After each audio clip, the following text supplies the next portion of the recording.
Imagine a company so powerful that it could start wars.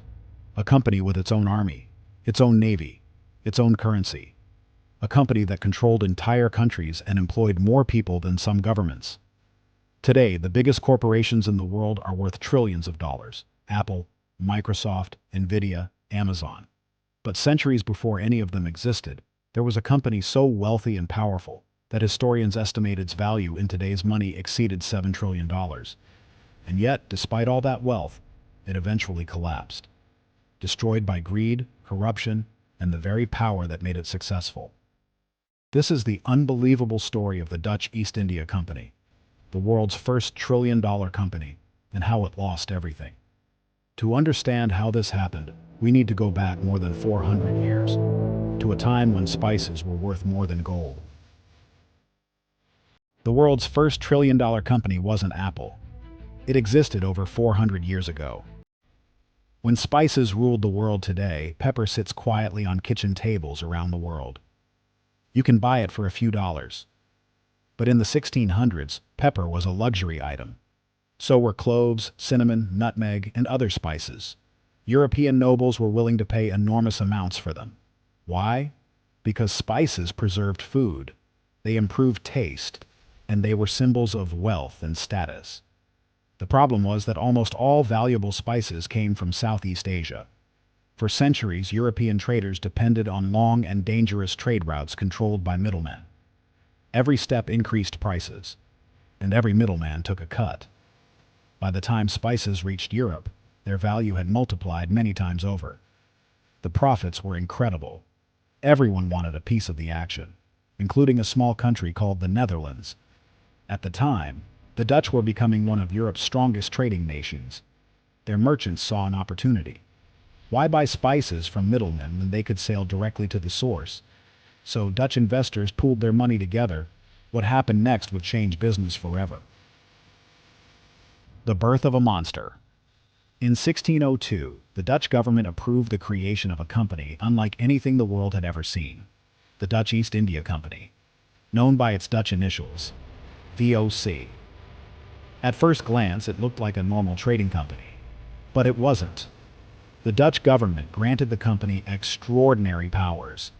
The VOC could sign treaties, build forts, create colonies, maintain an army, operate warships, and even wage war. Think about that. Imagine if Amazon or Apple were legally allowed to create their own military. That's essentially what happened. Investors rushed to buy shares. In fact, the VOC became one of the first publicly traded companies in history. For the first time, ordinary investors could own part of a global business. The concept was revolutionary. Money flooded in. The company built massive fleets. It established trading posts across Asia, and soon it began dominating the spice trade. The profits were staggering. Ship after ship returned to Europe loaded with goods worth fortunes. Investors became rich. The Dutch economy boomed. Amsterdam became one of the wealthiest cities on earth. The VOC wasn't just a company anymore. It was becoming an empire. And empires rarely stop growing. The company that ruled the seas. Over the next century, the VOC expanded across Asia. It controlled strategic ports. It built forts. It established colonies. And it used military force whenever necessary. The company employed tens of thousands of workers. Its fleet included hundreds of ships. Its private army numbered in the tens of thousands. At its peak, the VOC was arguably more powerful than many nations. Its headquarters in Amsterdam became the center of a global trading network, stretching thousands of miles. Gold flowed in. Silver flowed in. Spices flowed in. Investors couldn't believe their luck. Dividend payments became legendary. For many people, investing in the VOC seemed like a guaranteed path to wealth. But beneath the surface, problems were beginning to emerge. Problems that would eventually bring the giant crashing down. And almost nobody saw them coming. The fall of the world's first trillion-dollar company cracks in the empire. For decades, the Dutch East India Company seemed unstoppable. Its ships crossed oceans, its investors grew richer, and its influence stretched across continents. But behind the scenes, something was beginning to rot. Success had made the company powerful, too powerful. And with power came corruption. Company officials were making fortunes, but not always for the company. Many executives secretly enriched themselves. Bribes became common. Trade records were manipulated, and valuable cargo mysteriously disappeared. The company still looked successful from the outside, but inside, the foundation was beginning to crack. Then came an even bigger problem: competition.